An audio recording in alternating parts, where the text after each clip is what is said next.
Adventist World Radio, The Voice of Hope. Radio feon'ny fanantenana na ny AWR.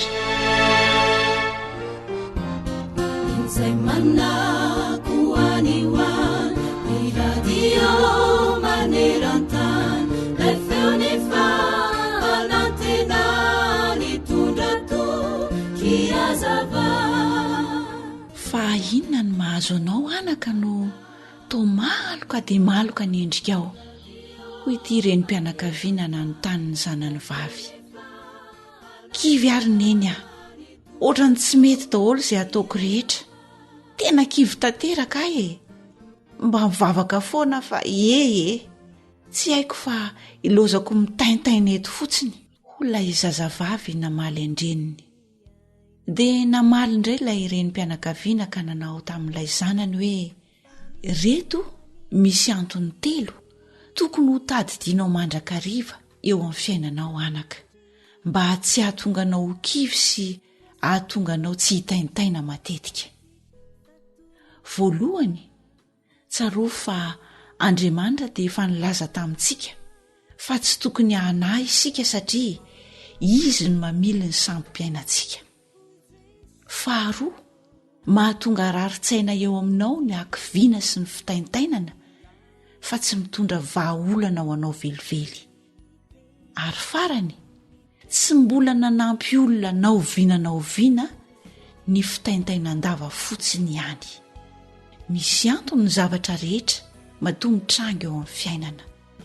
Fa matokian'Andriamanitra satria manomana ny tsaratsara kokoa anao mandrakariva izy, ka na dia heverinao ho ratsy toy inona aza, dia ain'Andriamanitra ny mamadika izany ara-iasa asoanao hatrany eo amin'ny fiainanao, hoy ilay renim-pianakaviana. Eny ry mpiaino namako, aza mora-kivo izany ianao, aza manalavany amin'ny ampitso fa matokian'Andriamanitra fa tsy ho very maina ny ezaka ataontsika. Apetrao amin'ny tanteraka izay mahakivy sy mampitaintaina eo amin'ny fiainana. Izany indrindra ny voalaza ao amin'ny ohabolana 9:12 ny 2 ka hatramin'ny 4 enoy ane, ataon'ny olona ho madio avokoa ny lalany rehetra alehany, fa Jehova ihany no mpandanja ny fanahy. Ankinao amin'i Jehova ny asanao dia ho lavorary izay kasainao. Ny zavatra rehetra nataon'i Jehova dia samy misy antony avokoa. Eny, ny ratsy fanahy koa aza dia nataonao amin'ny andro ahitàn-doza. Amen. Miteny ny Baiboly hanisan'andro mofonaina, raisoao am-pofazamalaina, fatomotrany andro izao.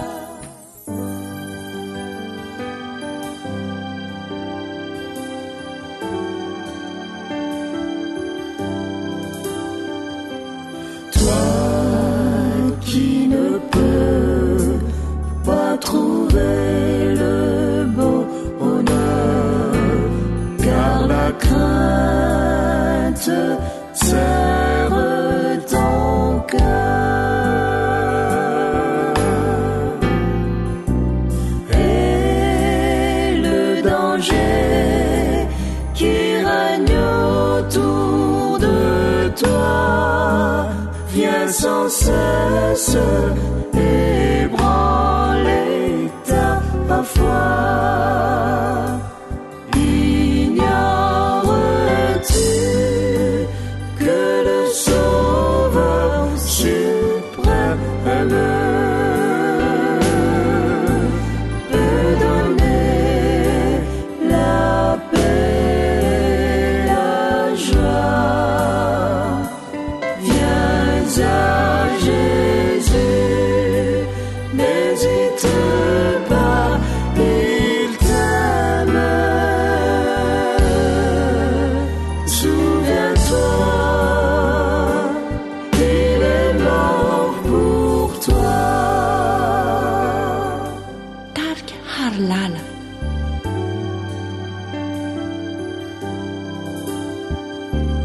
Toi qui ne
sakafo mahasoa, mahasalama, mahavelona, atolotry ny feon'ny fanantenana.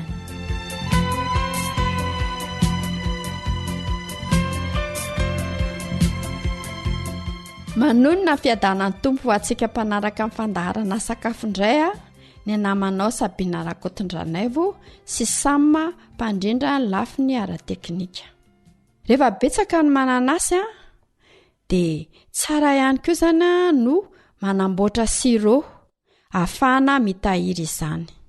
Samy hafa ny jus hoe jus d'anana na hoe ranona mananasy sy ny sirop.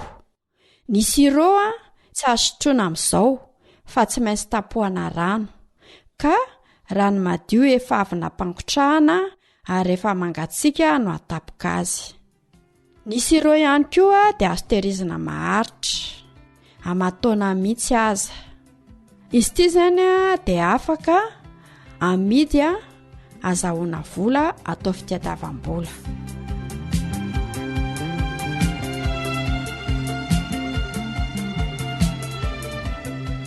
Inavy ny zavatra ilaintsika: mila siramamy 1 kilao sasany isaky ny 2 mananasy na ranona mananasy 1 litatra. Mila mananasy masaka tsara, tsy misy simba, tsy misy loho. Mety hoe 2 na anankiroa arakaraka ny habeany, fa mila mahazo ranona mananasy na 2 mananasy 1 litatra araka io fatra io izany, fatrana siramamy. Mila tavoahangy misy sary midy tsara koa isika. Mila taratasy lakôly ametahana etikety eo amin'ny tavoahangy ahafantarana izany hoe sirop mananasy ity. Mila vilany, ka vilany tsy misy maintimainty atahorana endaka rehefa mangaro azy. Indray manko rehefa hoe mangaro an'ilay vilantsika ka efa misy an'ilay maintimainty ireny ao amin'ilay vilany, dia miala iny rehefa roroana ela be dia manjary manimba ilay endrik'ilay sirop atsika. Mila vilany iray hafa koa ampangotrahana ny tavoahangy, ka ny vilany ilaina izany dia vilany afaka hijoroany ilay tavoahangy. Izany hoe rehefa mpangotrahana ao anatin'ilay vilany izany ilay tavoahangy dia mitsangana izy no atao ao fa tsy atao matory izany.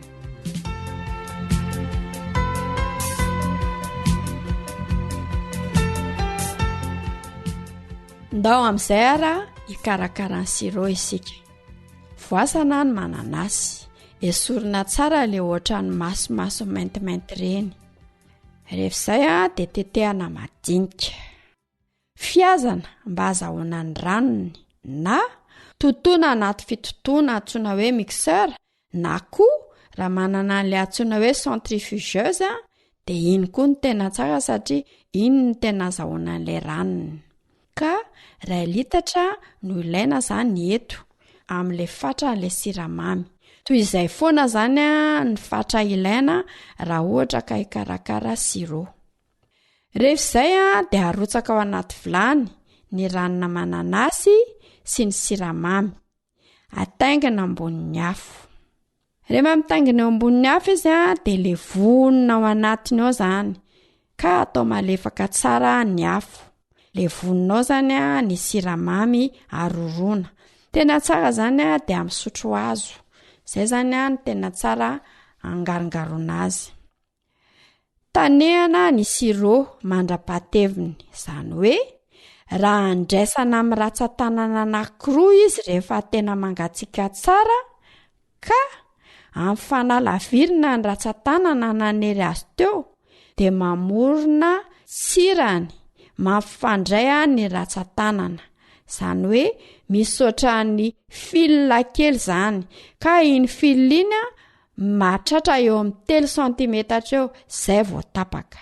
Izay izany ny ahafantarana hoe efa mety tsara ny sirop atsika. Rehefa izay ampangotrahana anaty vilany ny tavoahangy, izany hoe fenoina rano ny tavoahangy, fenoina rano koa ny vilany, dia ampangotrahana, dia rehefa mangotraka izy dia afaka izany ny mikroba ao anatiny. Avelangatsika tsara aloha ny sirop vao ahidina ao anatin'le tavoahangy. Izany hoe le tavoahangy koa zany amin'izay fotoan'izay efa natsika tsara ny rano mba tsisy rano koa le izy. Fenoina tsara ny tavoahangy. Rehefa feno tsara ny tavoahangy dia tsetsevana tsara ary atsangana mandritra ny fitehirizana azy. Tsy adapoka zany ny tavoahangy fa atsangana. Apetaka le etikety, asiana soratra zany eo hoe sirop mananasy. Dia soratana ihany koa ny daty nanamboarana azy. Amin'izay zany fantatra hoe efa tamin'izao zany nanamboatra an'ity sirop ity. Ity sirop ity dia azo tehirizina ela be ary marihana fa tsy ilana fikarakarana manokana.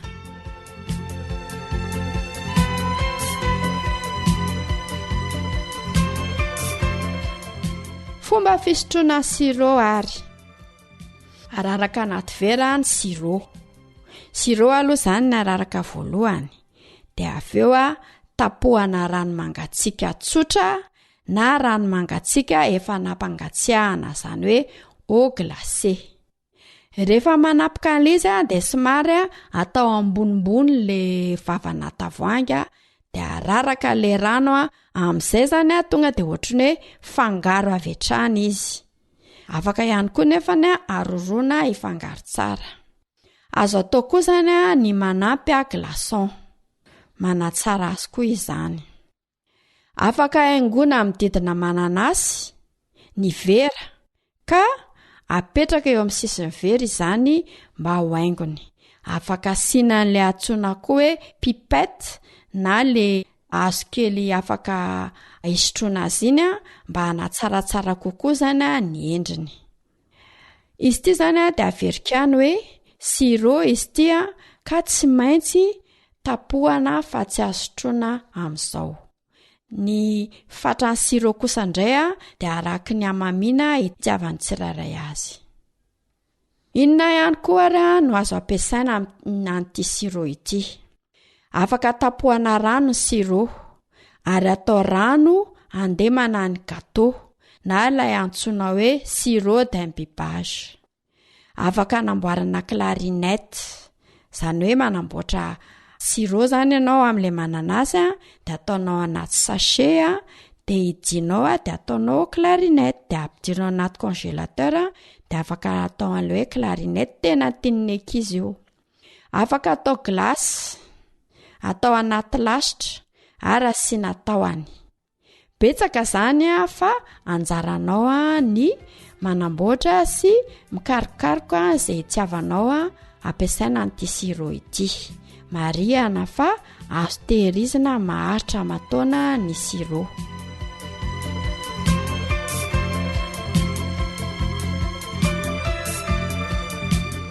Izay indray no azona tolotra antsika androany koa dia manao veloma madrapitafa aminao indray ny namanao Sabina Rakotondranaivo sy ny namana Sama ny karakara ny lafiny ara-teknika.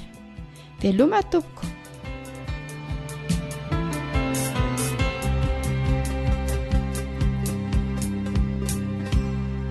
AWR, boîte postale 700 Antananarivo, Reykjavik.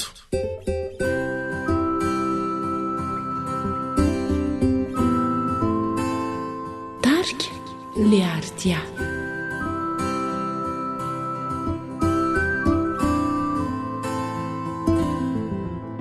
Ny eo akaikinao Jesosy Tompo no mahatsara ny fiainako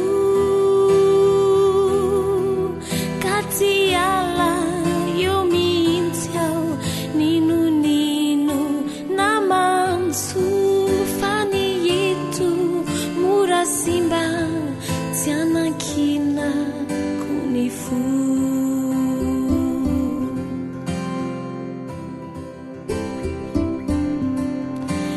Io akaikinao Jesosy Tompo omenao ny fahendrenako ka tsy ala eo mihitsy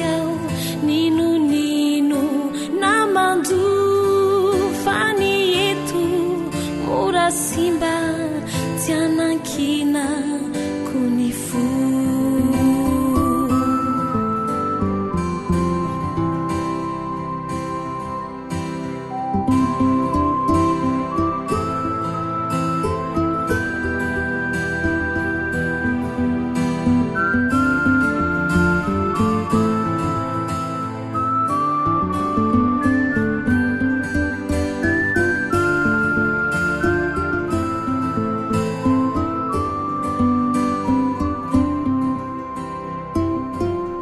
zay lay onjany fanantenana ny eo akaikinao ry Jesosy tompo voaharo amiloza zay misy ka tsy ala eo mihitsy ao ninonino namanjo fa ny eto mora simba tsy anankina kony fo zany ry ka tsy ala eo mihitsy ao ninonino namanjo fa ny eto mora simba tsy anankina kony fo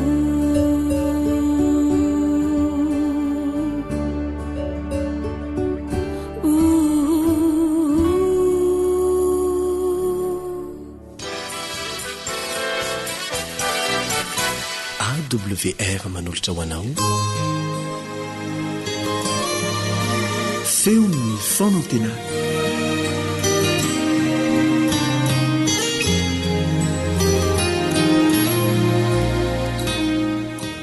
miroborobo tahaka ireo fivavahana rehetra ny fiangonana kristianina amin'izao fotoana izao raha vao miresaka kristianina sika dia Jesosy Kristy ny mpanorona azy ary ny finoana no andro mampijoro azy sy ny mpivavaka ao aminy mampieritreritra nefa ny tenin'i Jesosy ny amin'io finoana azy io amin'ny fotoana iverenany ray eto an-tany zao mantsy ny lazainy eo amin'ny Lioka 7:15 Lioka 7:15 kanefa raha avy ny zanak'olona moa hita finoana ety ambonin'ny tany va izy fanambarana miendrika fanontaniana zany raha tsorona dia zao ny dikany tsy hahita finoana ny zanak'olona rehefa miverina indray mahasoantsika arak'izany mianatra ny amin'ny finoana sy ny mivelona amin'izany mba hahita olona manampinoana Jesosy rehefa miverina indray andeha tombontsika mivavaka ny fandalinana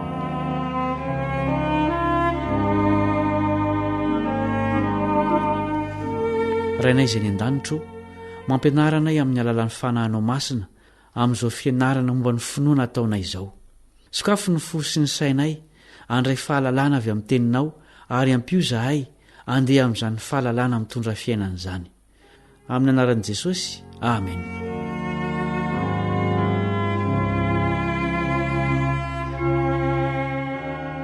matetika no anaram-piangonana na vondrona mpivavaka no antsointsika hoe finoana raha jerena nefa ny famaritana azy eo amin'ny baiboly dia hita fa fifandraisan'ny tena manokana amin'Andriamanitra ny finoana inona ary zany famaritan'izany Hebreo 1:1 ary ny finoana no fatokinany amin'ny zavatra antenaina fa ny ona ny zavatra tsy hita zavatra antenaina zavatra tsy hita nefa dia aseho sahady isika olombelona voafetra ko ahoana no ahafahantsika maneho zavatra tsy hita sy ho avy tsy misy afa-tsy ny fifandraisana amin'ilay tsy voafetra mahafantatra ny ho avy sy ny tsy hita no azahoana manao izany tsy izy io tsy voafetra io fa ilay nahary zao rehetra izao ary avy aminy koa ny finoana izay ifandraisantsika aminy tokony io Andriamanitra mpamorona sy mpanavitra io ary iray ihany koa ny finoana izay mampifandraintsika aminy hoy ny apôstôly Paoly eo amin'ny Efesianina 5:5 iray ny tompo iray ny finoana iray ny batisa ny fiainonan'ny teny no miteraka finoana ao amintsika zao ny voasoratra amin'ny Romanina 10:17 ko ny finoana dia avy amin'ny toroteny ary ny toroteny kosa avy amin'ny tenin'ny Kristy mazava arak'izany fa hiena ny finoan'ny olona izay tsy mamaky sy tsy miaino intsony ny tenin'ny Kristy hatramin'izay ka hatramin'izao dia fiaikana ho antsika ny finoana satria moramora kokoa ny maneho zavatra hita sy azo porofoina noho ny zavatra tsy hita sy ho avy. Mifanohitra amin'ny zavatra takian'Andriamanitra ny fomba fijerintsika. Isika manao hoe asehoy dia ino aho, Andriamanitra kosa manao hoe minoho dia asehoko anao. Feno tantaran'olona ny fanehatra tamin'ny fiaikan'ny finoana ny Baiboly. Misy nandresy izy ireny, misy resy. Mitantarany nanjo ireo olon'ny finoana ireo, mitantarany nanjo ireo olon'ny finoana ireo ny Hebreo 4:12. Raha fitinina ny fiainan'izy ireo dia olona nino sy natoky an'ilay Andriamanitra tsy hitan'izy ireo, nandeha tamin'ny pasahiana tamin'ny lalana nampidi-doza na dia hanamoizan'ny maro ny ainy azy zany. Dia lazay ny andinin'ny 7:7 fa mbola tsy tonga any amin'ny lova izay nampanantenaina izy ireo fa mbola miandry ny sasany. Zao no voalaza amin'ireo andinin'ireo. Hebreo 4:12, andininy 7:7. Ary ireo rehetra ireo na dia efa nahazo laza tsara noho ny finoana aza dia tsy mba nandray ny teny fikasana fa Andriamanitra efa namboatra izay tsara lavitra ho antsika mba tsy hatao tanteraka ireo raha tsy efa mby eo koa isika. Tsy mbola nandray ny valisoa ireo olona ireo fa ho foazin'i Jesosy amin'ny vovoky ny tany rehefa miverina izy. Na dia fiaikana aza ny finoana dia izany ny fomba tokany ifandraisantsika amin'ilay tsy hita sy azontsika mandray ny teny fampanantenany. Hoy mantsy ny andinin'ny 9 amin'ity tokony finoana ity. Hebreo 4:1. Fa raha tsy amin'ny finoana dia tsy misy azo atao azahoana sitraka aminy, fa izay manatona an'Andriamanitra dia tsy maintsy mino fa misy izy sady mpamaly soa izay mazoto mitady azy. Zao ny hevitra izany andinin'izany raha tsorina. Tsinotsinona ny fivavahana tsy misy finoana, na koa lany andro fotsiny ny mpivavaka tsy manam-pinoana. Ny finoana mihitsy no anton'ny famonjenantsika amin'ny fiverenan'i Jesosy indray, nefa dia mampatahotra ny teniny izay efa nivakiantsika teny am-piandohana manao hoe kanefa raha avy ny zanak'olona moa ahita finoana ety ambonin'ny tany va izy. Luka 12:9. Ao amin'ny fiandohan'ity toko ity Jesosy dia manao fanoharana ny amina mpitondra teny iray nanatona mpitsara tsy marina mba hanomerahariny azy ny amin'ny adiny. Tsy nanaiky izy aloha. Rehefa izany dia hoy izy anakapo, na dia tsy matahotra an'Andriamanitra aza sady tsy mena maso olona mba homeko rariny any io mpitondra teny io, fa manahirana izy fa ndrao ho avy mandrakariva izy ka ampahasosotra. Luka 12:7. Nampifandraisin'i Jesosy tamin'ny fifikirana ampinoana io fanoharana io. Hoy izy ao amin'ny andininy 9 ka hatramin'ny 9. Luka 12:1 ka hatramin'ny 9. Ary hoy ny Tompo, enoa izay lazain'ilay mpitsara tsy marina. Fa Andriamanitra tsy hanome rary ny olom-boafidiny va izay mitaraina amin'ny andro aman'alina ary moa hitareretra va izy? Lazaiko aminareo fa omeny rary ny faingana izy, kanefa raha avy ny zanak'olona moa ahita finoana ety ambonin'ny tany va izy? Mifandray amin'ny tolonam-bavaka sy ny faharetana sy ny fatokiana sy ny fankatoavana sy ny fandalinana ny tenin'Andriamanitra ny finoana. Finoana isambatan'olona mamikitra sy miraikitra amin'i Jesosy toy izany no ametrahan'ny fanontaniana hoe moa ahita finoana ety ambonin'ny tany va izy? Efa hatramin'ny taloha Andriamanitra no tia olona mifikitra aminy sady efa nampanantena famonjena ho azy ireny. Hoy izy ao amin'ny Salamo 70:4 ka hatramin'ny 140. Salamo 70:4 ka hatramin'ny 140. Satria izany ny raketan'ny fitiavany dia hamonjy azy aho. Anandratra azy ho any amin'ny avo aho satria mahalala ny anarako izy. Iantso ahy izy dia hamaly azy aho. Ho eo aminy aho raha ory izy, hamonjy sy hanome voninahitra azy aho. Hovokisako fahaela velona izy ary asehoko azy ny famonjeko. Miraikitra amin'iza ny fitiavanao, ny fatokinao, ny fo sy ny fanahinao amin'ny zavatra ny tany izay ho levona ve? Sa any amin'i Jesosy izay ho avy indray hitondranao ho any amin'ny tany tsara lavitra? Engane mba ho nisan'ireo izay mbola ahitan'i Jesosy finoana isika rehefa miverina izy. Hivavaka isika.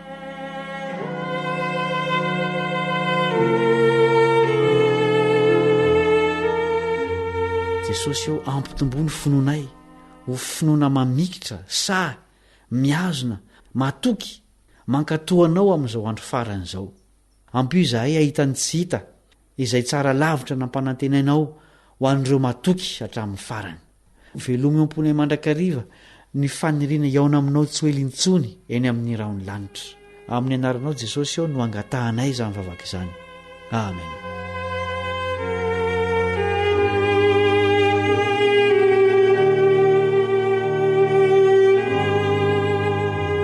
AWR téléphone 033 37 106 13 034 06 797 62.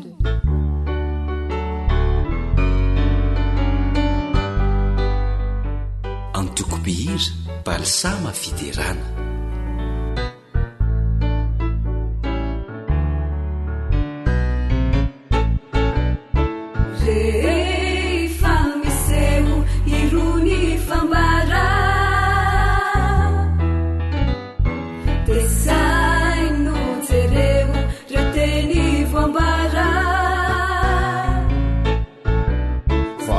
Kerisisa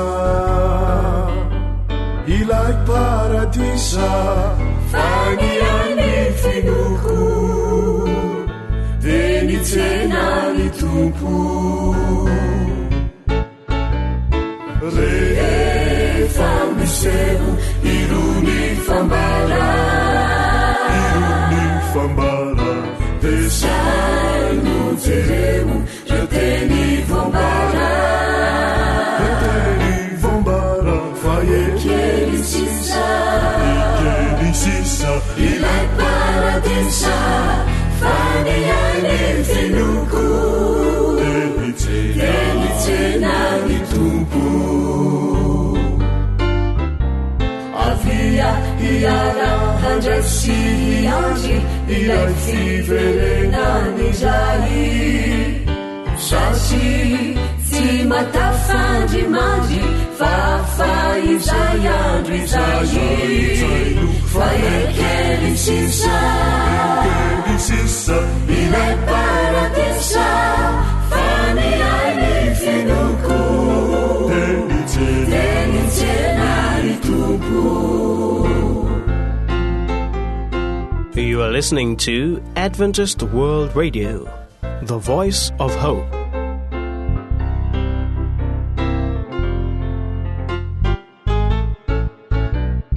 Samiray mahery tanolay finona fianao tsy mihery na inokidona koaza manahy ny tompony tahy na ho mafiny ampitso ny finona mafiso avia iara handrasi andry ilay fiverenany zay sasy tsy matafandrimandry fa izay andro izay fa kerisisa ilay paradisa faniany finoko deni tsenany tompo faniany finoko deni tsenany tompo.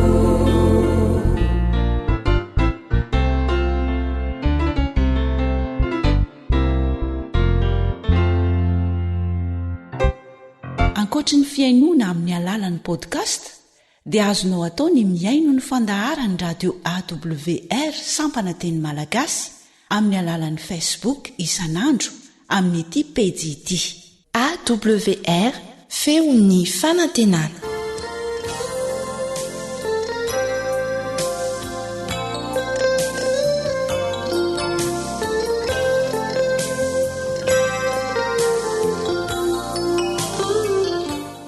Rindrampeo sy tononkalo fandaharana vokarin'ny radio Adventiste maneran-tany.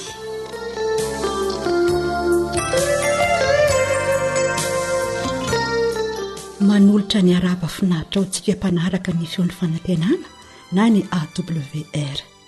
Mandray tanànanao ao anatin'ny fandarana rendram-peo sy tononkalo izahay. Ifampahery amin'ny alalan'ny hira sy ny tononkalo isika, koa mirary soanao sy ny fianakavianao eo am-pianona izany. Indroary hira ray avy hatrany no atolotra anao.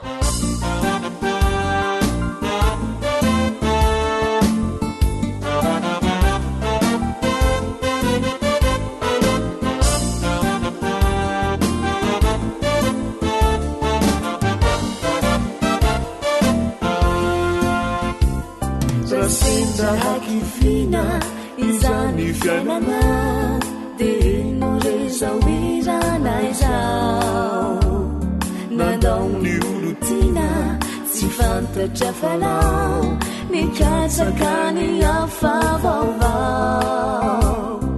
izao nataovy an-tsaina ary aoko fantatrao ny olona dia mety mandao fa Jesosy ririany namandy olanao antsoa izy dia saozao dia zao fa Jesosy ririany namandy olanao ny zavatra rehetra iny atao andramo antsoy ny anarany Jesosy tsy atoro anao fa fantatrao lay sy mafoy namony alona avedikomba utsalonao ny entanao ra mavesatrianiko dia aokapetsaka aminy izy no miahy izany fianana enoy lay feo mipetsika hoe izao nataovy an-tsaina ary aoko fantatrao ny olona dia mety mandao fa Jesosy ririany namany olanao antsoa izy dia saozao dia zao fa Jesosy ririany namany olanao ny zavatra rehetra iny atao. Emervonzy sy fitahina nandatsany avatina nandraoka tsotra izao nanebaka nanenjikana ka velom-piafina mivonto ny fonao enoy anezao vetsona izao izao nataovy an-tsaina ary aoko fantatrao ny olona dia mety mandao fa Jesosy ririany namany olanao antsoa izy dia saozao dia zao fa Jesosy ririany namany olanao ny zavatra rehetra iny atao andramo antsoy ny anarany Jesosy tsy atoro anao fa fantatrao lay sy mafoy namony alona avedikomba utsalonao ny entanao ra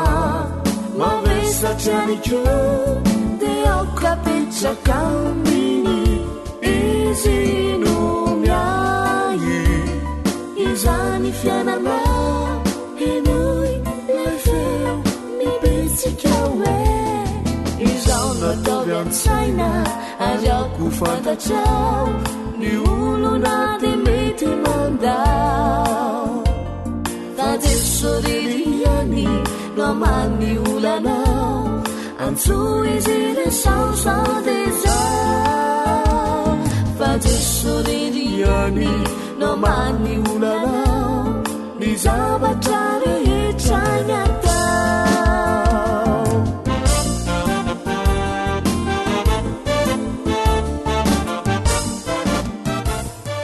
eo amin'ny fiainana andavanandro dia toa misy hatrany ny arerahana sy ny fahadisompana tenana ary miafara amin'ny fahakiviana sy ny famozam-po indraindray. Misy miteny hoe efa mba mivavaka amin'Andriamanitra ihany izay mianakavy saingy tsy mety ilaozana olana mihitsy e indraindray dia variana menimenina sy niady hevitra mitady izay fiavian'ilay olana miseho isika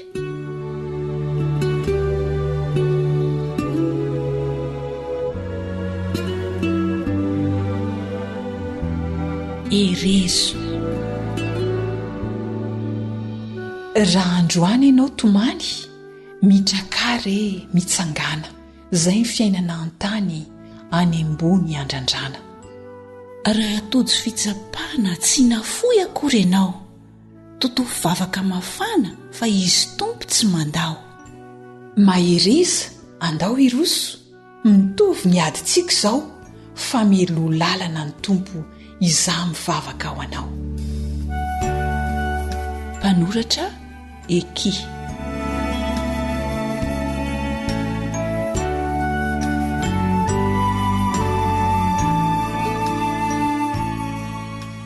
avelan'ny tompo hiara-ny fitsapana sy ny fizahn-toetra ny olona mba hialany ny taindrendrika amin'ny volamena saingy tsy manery nezaneza izy amin'izany izany hoe tiano madio tahaka ny volamena isika rehefa mivoaka avy ao anaty afo mivaivay ka naresy ny fitsapana sy ny fizahn-toetra ny any azo atao fotsiny dia izao hoe mametraka ny fiainana sy ny fanahiana rehetra eo ampilatanan'Andriamanitra be fitiavana ary apetrao aminy fanahiana ao fa izy no hiay ianao mahonoana tena miambena fa ny devoly fahavalonareo mandehandeha tahaka ny liona mierina mitady izay arapany hoy ny voalazan'ny Petera 1:5 ny 7 sy ny 9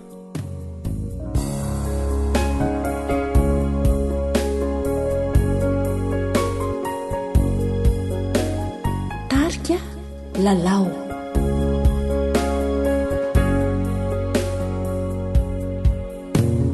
fiainana an-tany fenotomany fijalina tsisy fitonina fangirifirina be niakivina tayo mafiny adety injamitiana fotra Kampanai vitsapana mamai Vunzeu naurirai Vihinu ewantatranau Raiswe wanilanau Vamaniriau tiaraminau Azana vinau Vihinu ewantatranau Raiswe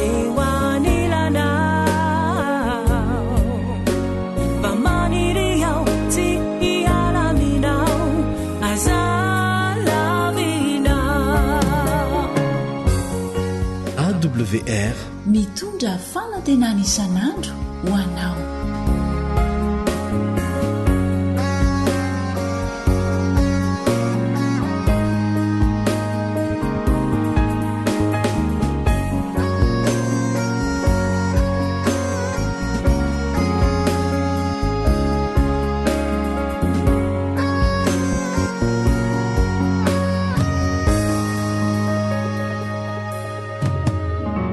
Zakayani mandusi trachani vatsiafaka mamikitra mafia amreo fazaran-dratsy vonjeo naoriray impiromo autoho ifanaiky taminao vaiala sy andao ireo ratsy fanao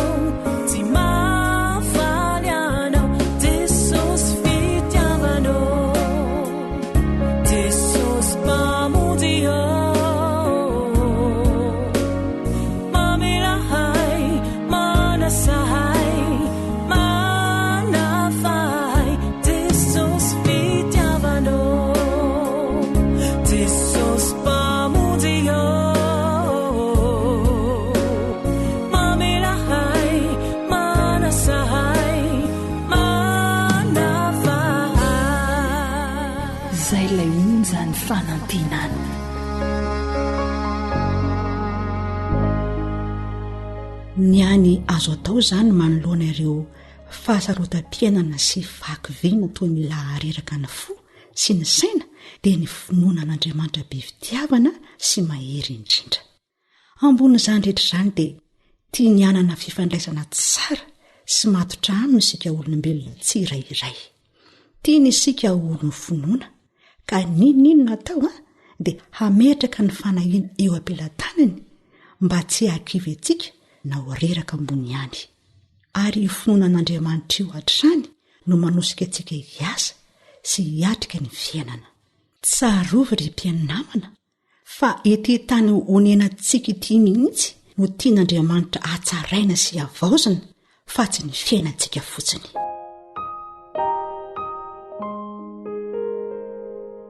Ny fandreseny ny finoana.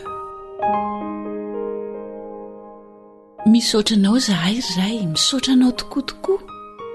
Nomenao aina vaovao, nomenao andro tena soa. Atanjao ny sainay, atanjao ny fanahy, fa ny eo akaikinao tsy mba anana ia. Ka ny alina mangina ny toromaso izay lalaina, mino isika fa hisava ho dimbiasany ny maraina. Ny fotoana izay manjombona anjakany fijaliana, ry faniriana tsy tanteraka izay mitondra fahoriana. Mino ianao fa izany rehetra izany raha miaraka amin'ray dia izy fiafarany. Raha mpianatra ianao tojony tsy fahombiazana, tonga ny fahakiviana manakora ny mpitazana. Atanjao ny finoana, minohatra any hatrany, tsy maintsy tratranao ny tanjona, ny tompo no amity izany. Ny finoana resakaiza zava-dehibe tokoa, mahatonga anao ambony mampahery manasoa. Aza lavina kory ireo fitsapana izay miseho, mino fotsiny any dia ho vonjena ianareo. Sambatra ny tsy mahita nefa mino resakaiza, teny fikasana izany, aza diny na aiza naiza. Mino fa ny fiainako izay tantanany itsy to dia ho lavo rary hatrany, eno ampoky ny soa. Sambatra ny tsy mahita nefa mino resakaiza, teny fikasana izany mampahery sy mitaiza. Mino isika ankehitriny Jesosy ho avy sy ho ela, mino isika izay miaino fa ny otantsika dia voavela. Mino ary resakaiza fa isika rehetra izao manomboka anio ho tonga olom-baovao, tsy hemitra itsony fa handroso hatrany hatrany, hiara-mino lalandava fa ho foana ny tomany. Ilay ray tsy toza ao ambony tompon'ny finoanane, hitantana ny fiainantsika naiza no ale. Na misy aza ny toloko, na misy aza ny toreo, mino fotsiny any dia ho vonjena ianareo. Amen.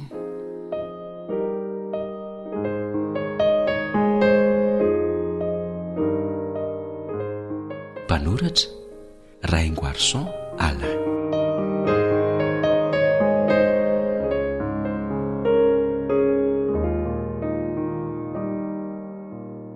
Mino izay fa nandraisanao hery sy fifaliana ny fiarana teto amin'ny fandarana rindra-peo sy tony kamo tao anatin'ny fotoana fohy. Dia misaotra anao sy miraritroanao sy ny ankonanao teo ampianoana izany, na manao dantana ny olotra ny fandarana, na manao rila kosa ny teo amin'ny rindran-dalana teknika mandra-piona tompoko.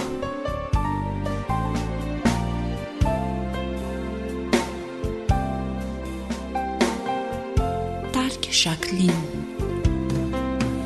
Jesu apetrako antananao ali, ny fiainanay ny hoavinay ety, ianao no tanjakay ekeo kambampy ekeko latoky piti otariwa mindala kale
jesosy o ivavao ijoro sy osa tsy ala na ino najo otariwa mindala kale rahatu lavuoma monje asa harina fianao efanianina fahita itai mandrakiza otariwa mindala kale rahatu lavuoma monje asa harina fianao efanianina fahita itai mandrakiza asa harina fianao efanianina fahita itai mandrakiza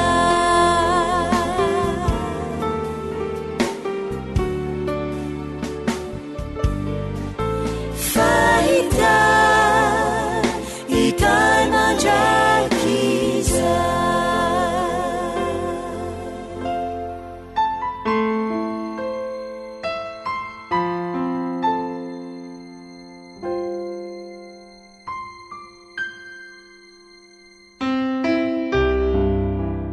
radio awr lay feo mitondra fanantenana isan'andro ho anao.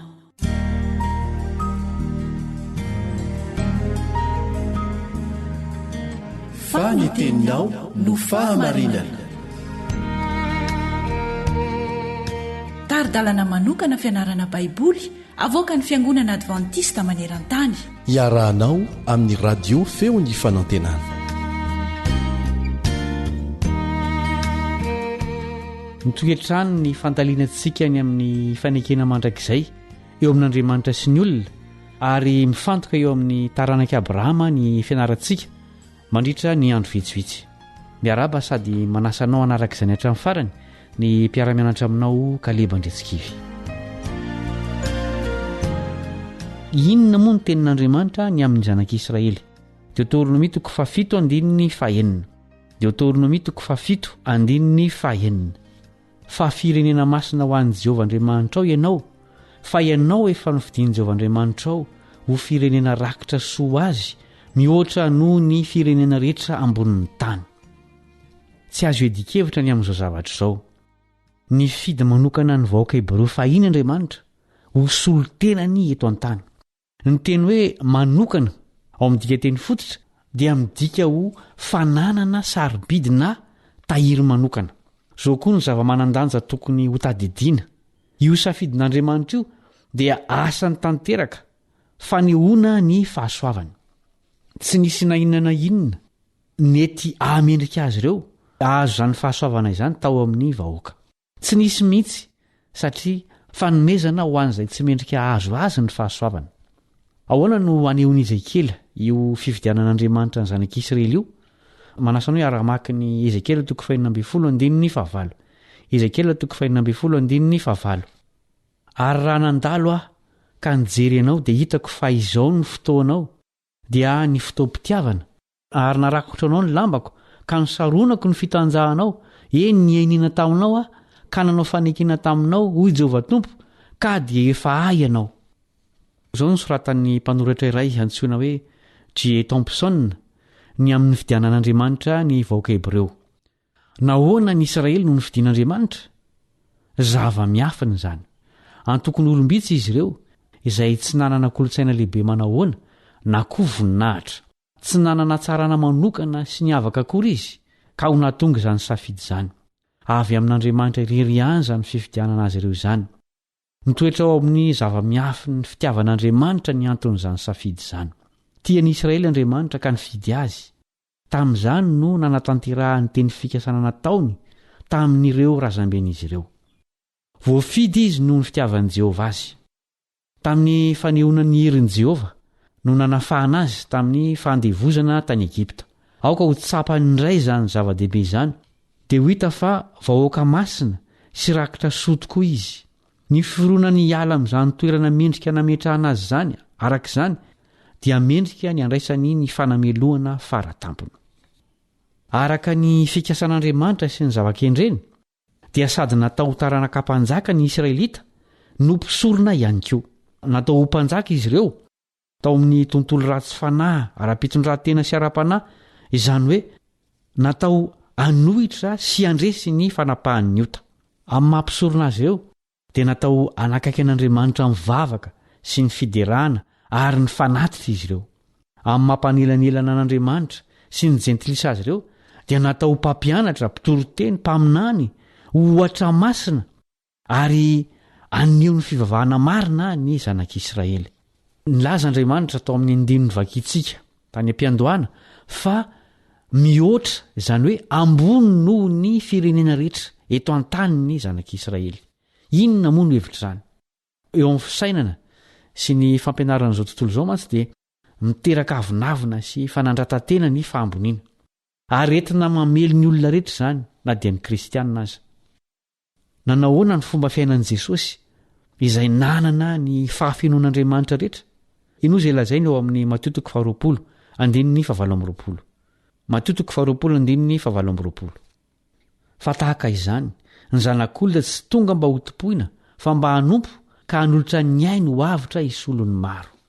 Tsy tokony ampirehare sy ampiavinavina ny fahazavana omen'Andriamanitra ny olom-boafidiny, fa nomeny izany mba hanazavana ny hafa, hatonga azy ireo anatona an'Andriamanitra izay tia ny olona rehetra ho vonjena. Aza kobonina ary ny fahazavan'i Jesosy eo aminao, fa ampiasao isarena ny hafa eo aminy. Izay no mamarana ny fiarantsika mianatra androany. Mametraka ny mandrapitafa ny mpiara-mianatra aminao Kaleba Andretsikivy.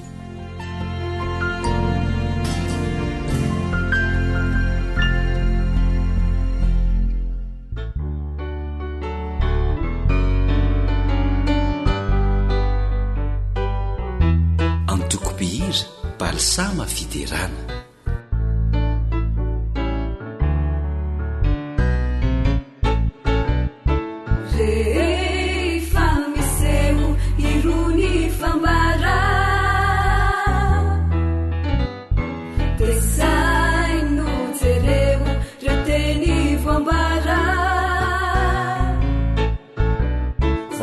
Kerisisa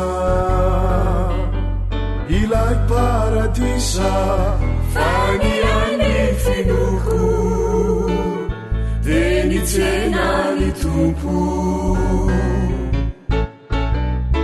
rehefa miseho irony fambara de sai no jeremo re teny vombara Kelisisa ilay paradisa faniany finoko de nitsena ny tompo. Zay lay monja ny fanantenana. Avia iara handray sy andry ilay fiverenany izay sasy tsy matafandrimandry fa izay andro izay fa Kelisisa ilay paradisa faniany finoko de nitsena ny tompo.